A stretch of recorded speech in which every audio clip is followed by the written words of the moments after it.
This is part 57 of Ocarina of Time 3D, and this part we're going through the first part of Bottom of the Well. We'll take on the boss Dead Hand, which will give us the Lens of Truth, which is really the only point of this dungeon is to get the dungeon item. It really is. But since it is a 100% walkthrough that we're also doing along with the Let's Play, we will be going through all the dungeon again, all the Skulltulas. I think there's 3, right? I think so as well. And then getting like all the chests, and then in this part we'll also get the map and the compass.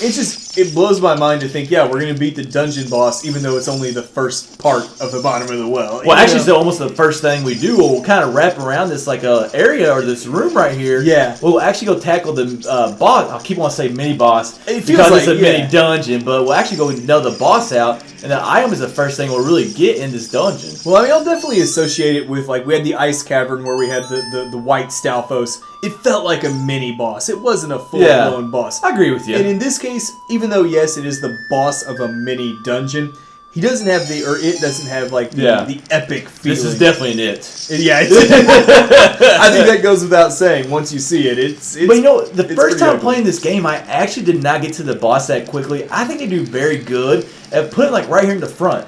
Because, like, you know, when you go past the front, you actually don't think the main point is back where you just passed. You think, like, it really doesn't. What's a dungeon? You, like, progress through the dungeon to get to a certain area. Whereas this one, they're like, hey, we're going to actually throw the item right at the very beginning, and I missed that the first couple. I mean, I eventually got there, of course. But to be honest, though, even though if you just look at the dungeon map, it's a very straightforward-looking dungeon on the surface, but there are enough holes and fake walls and things that can set you back that it can be very confusing if you don't know where you're going. Well, we look at the Lens of Truth right here, which will allow us to see like all those holes makes it easy. in the walls, but kind of going along with what you were saying, sometimes you don't think to use the Lens of Truth. Exactly. And you can just walk straight into a hole. You're like, oh, well, that's the way I need to go, but idiot, you like fell through a hole, and now I'm back at the bottom. So, I mean, I remember the first time I was kind of confused in this dungeon. It really even though it's not very big. It's like, what the heck am I falling through here? Where's it at? Well, I feel like the ice cavern was much more straightforward. You didn't have the fake walls and the holes and all of that. But, you know, obviously we're later in the game. We should be wiser than we are. Hey, we don't sell ourselves higher than you need to. We don't have the Triforce of Wisdom here, okay? We got courage. We don't need to be that smart. We just got... Actually, the less brain we have, the better. The more courageous we're more we're more brave. Which kind of goes along with being courageous. It goes along with our playstyle of just running into danger. The Triforce of Courage definitely fits us as players. Now, Dead Hand here, the boss is... I'm not a big fan. I'm not either. It's just... First of all, it's ugly. I mean, it is ugly. Now, it makes sense for where it's at. Yeah. But, like, what bothered me is, like, those hands, they hold on to you, and, like, they don't let go. And, like, the only time I like something to hold on to me and not letting go...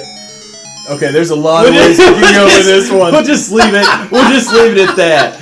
But, like, for him, like, to hit him, I actually needed him to, like, first jolt me loose. Yeah. Like, I could never get out of those hands. I was pushing buttons like crazy. And just, I guess it's a timing thing. I don't know. I'm sure there's a way, but we have enough hearts at this point in the game. It hitting us one time is not going to hurt us that much. Agreed. But like we said earlier, like now that we've got the Lens of Truth, we could totally just peace out of this mini dungeon if we wanted to, but we're going to show you everything. And a lot of that reason we do like continue this dungeon, not really the treasure chest, because I don't know if in this game, I think I tried to get every treasure chest I could, but I think so. If it was like totally pointless, I was like, you know, I'm not going to go out of my way to get it. Yeah. But really the main objective from now on is to get 3 Skulltulas that are in here for the 100 Skulltula quest. And that's actually relevant if you're going for that like 100%. Like you want to see that screen that shows you got everything in the game. You know, a lot of people, like I said, it's a bragging thing. It's something you're proud of doing. I never did till I had to.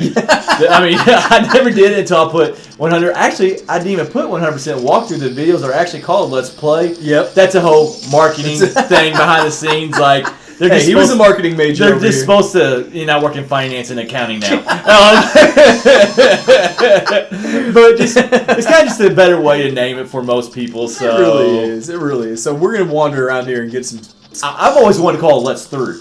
I've always wanted a Let's Through. That's what I've always wanted to go with, but I 100% Let's Through. Yeah. Now, you want to go ahead? No, go ahead. I was going to say the same thing as you. The blood? The blood. I hate how they don't have the blood here in the 3D remake. And also, I think remakes on other systems, maybe the one with the GameCube, I'm I not think sure. Ocarina of Time was in that 4 promotional disc. Yeah. I don't know if they had the blood in that one, but just missing the blood right there. I know, you gotta be like, you're Nintendo, you're more kid friendly. Definitely. You gotta get rid of that stuff, but that was such a great visual in the original version. It added to just the sense of how like dark and evil this place really is and was. And there's some fun like theories and stories just about what the Shadow Temple and the bottom of the well represent.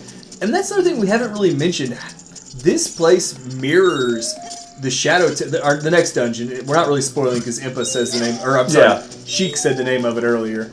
But I think it's a female because of Sheik. S-H-E, Sheik. That's why I keep on thinking it. But like this little mini dungeon is so similar to the next main dungeon, and I almost think that's a detriment because they're almost too similar. Yeah, I agree. And we were kind of talking about this behind the scenes. Yeah. Is the theme the same or it's not the same? It's just It very sounds similar. close. Like I have no idea if it's actually exactly the same or like you said, they're just very, very similar. I would be disappointed if they're the same. I mean, remember 2 or 3 parts ago we were talking about the fishing pond having the same music as Kakariko Village, and we weren't really thrilled about that.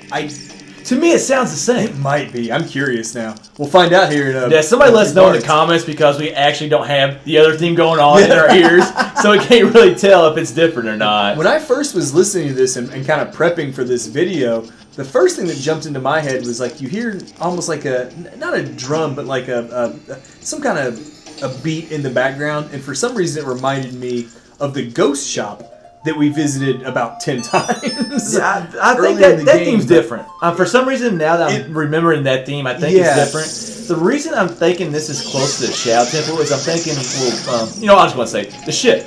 The ship in the ship. Shadow Temple. I Yes. remember this kind of theme playing when we were bouncing because there's no other sound going on at that time but the theme. It So- might be the same. Oh my gosh, driving me nuts now. Well, we'll find out in a few parts. We're not that far from the You know what's Shadow actually Temple. really cool? Like, this will be a little bit of a spoiler, but those statues right there on the wall actually represent are the same statues, although smaller. They are. That we get right before the boss room in the next temple. And it's cool. I wanted to bring it up because this is actually the first time I've noticed that. Because they look like not an eagle, but like some kind of bird or the geese or I was cool with an something. eagle. Yeah, They're the keys. we hate geese in every game. Dude, as much as they've been killing us and hitting us in every game, they deserve many more statues Yes. than 2 in like a broken down coffin room. Although I will say, like we mentioned how like the lack of blood kind of took away from the darkness of this dungeon. I'm glad they kept like the coffins and things like Yes, that. It still keeps some sense of it being That death feeling. It still has that death feeling. You're just missing the blood, which kind of always you said going along with theories and stuff. Kind of like people are like, was this an execution site or something like or that? just a prison where people die. You just don't get that feeling from it anymore, even though it had that wooden X. Yeah. It's still creepy in its own way. Yeah, I got kind of confused right there with the walls because I was like I was in the middle of a wall and I kept on seeing it and then I was like, well, which way am I going here? And got my directions all mixed up. Trust me, wait till you see my Twilight Princess gameplay. I Z-target religiously. We're not editing out anything, folks. All mistakes are in that gameplay. I've given Hick a lot of hard time because he does record most of our videos. He's got most of the hardware and software at his place to do it. I've given him a hard time for a long time. So he's I'm going enjoying to get Twilight Princess, and we will be commentating it based on that fact alone. It's going to be fun. And that's what I was talking about because I totally forgot about that Skulltula right there, and it just nailed me. He got you. He got you did. good. But Hey, you get that wooden X still right there. it still looks cool. But you need the blood. You just need the blood. And like they do. I'm in. We're men. Yes. I want to see some blood. And with the music and the coffins and everything else, it still has the feel of death, or the dead, but just not quite as dark as it could be. Agreed. And we got like 10 more seconds. I don't know what to say. I thought you might have something there. Well, I'll go ahead and wrap up the video. This will wrap up part 57 of Ocarina of Time 3D.